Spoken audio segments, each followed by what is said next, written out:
So listener Adil from England wrote in and asked how he can perform better under pressure.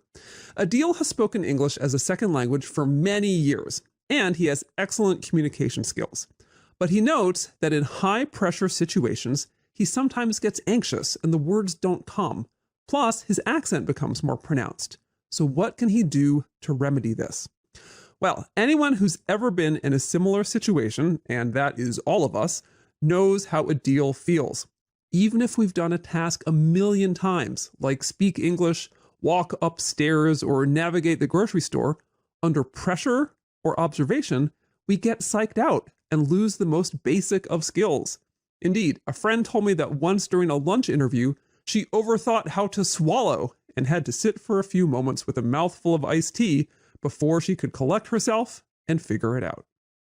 In short, it's universal.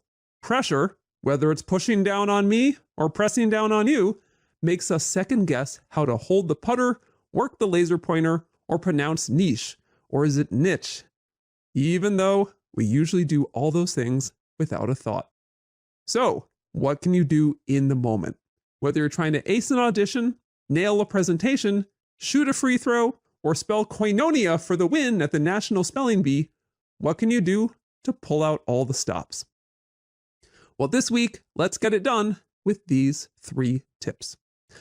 Tip number 1 is get excited. So the researchers behind a hilarious but solid study in the Journal of Experimental Psychology made participants sing the opening lines of Journey's Don't Stop Believin'. But right before the small town girl took that midnight train, each participant was assigned to say a statement at random, and importantly, to try their best to believe it.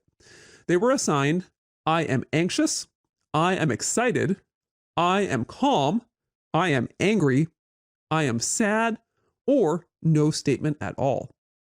Next, voice recognition software scored each performance on volume, pitch, and note duration. Now, what group performed worst? Well, you guessed it, the group that said, I am anxious, and that makes sense. But who performed the best? You might think that it was the group that stated, I am calm, which is what we often try to tell ourselves before a big moment. But instead, it was the group that, before belting where that city boy was born and raised, said, I am excited. So why is this? Well, before a big moment, we get physiologically activated. All bodily systems are go, and it's hard to slow a racing heart and jangling nerves even when we tell ourselves to calm down. So, rather than trying to change our physiology, we can change our mindset by saying, I am excited. This changes our view of the task from a threat, which results in anxiety, to an opportunity, and one we're excited about at that. Seeing the task as something we get to do, rather than something we have to do, subsequently improves our performance. Because after all, everybody wants a thrill. Tip number 2 is get a grip using a ritual. So back in the days of the Colbert Report, host Stephen Colbert had a distinct backstage ritual before going on stage to tape the show. He would ring a bell in the studio bathroom, listen to his producer say, squeeze out some sunshine, touch the hands of each person who worked backstage, saving the prompter operator for last, chew on a type of discontinued Bic pen, and slap himself in the face twice. Now, much less complicated but no less scripted rituals occur in sports of all kinds. Take golf. Tiger Woods has a pre-putting routine that lasts precisely 18 seconds. Check alignment, adjust feet, 2 looks at the ball, and then putt. Or basketball. Karl Malone would dribble the ball and mutter under his breath. And to this day, no one knows what he said to himself. But whatever it was, it worked. He holds the record for the most free throws ever. Now, colloquially, people sometimes refer to pre-performance routines as being, quote, OCD, but it's different. A true OCD ritual, the compulsion, is done in response to an anxiety-provoking thought, the obsession. And the purpose of the ritual is to neutralize anxiety. By contrast, the purpose of the pre-performance routine is to regulate physiological arousal, focus concentration, and put the body on autopilot so it can execute a move that would be hampered by overthinking. Now, despite the fact that everyone from Karl Malone to your local high school point guard has a routine, the scientific jury is still out on exactly how it works. A meta-analysis of pre-performance routines from sports as diverse as bowling, water polo, gymnastics, and rugby showed that hypotheses and anecdotal evidence abound, but the research has yet to understand precisely what function all this bouncing and muttering and knee bending and kiss blowing actually fulfills. But until then, go ahead and try it. At worst, you buy yourself a quiet moment, and at best, you'll reap the benefits of improved concentration and a smooth entry into your move. Tip number 3 is get nodding. From a study in the Journal of Sport and Exercise Psychology comes a subtle yet powerful move, literally. The researchers asked 150 CrossFit members to participate in a study ostensibly about the use of headphones while working out. So the researchers divided the participants into 2 groups.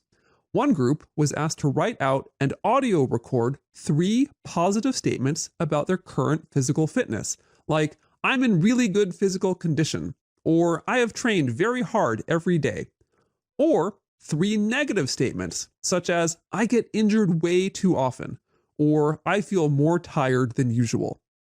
Next, each participant listened to their own recorded statements through a set of headphones and were told the headphones were being tested for factors like comfort and fit.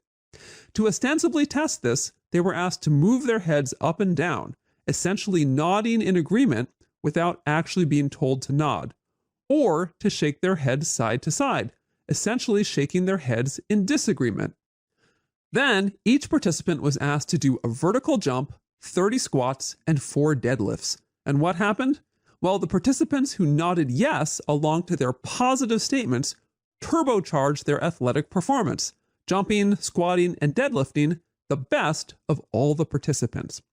Those who nodded along to their negative statements deflated their performance, performing the worst. And those who disagreed with the positive or the negative, their statements were essentially neutralized. So secretly, the researchers had wanted to know if the physical movements of affirmation or refutation can amplify whatever we're telling ourselves. And the conclusion is yes, they can. So when you tell yourself, "I got this," or even better, "I'm excited," nod along. Your body is paying attention. So to wrap it all up, go with the flow of your physiology and tell yourself you're excited, which creates opportunity. Ground yourself with a ritual, which creates focus, and nod along as you talk yourself through, which creates affirmation. The result, in a world where some will win, some will lose, and some are born to sing the blues, you'll be sure to pull off a great performance right when it matters most.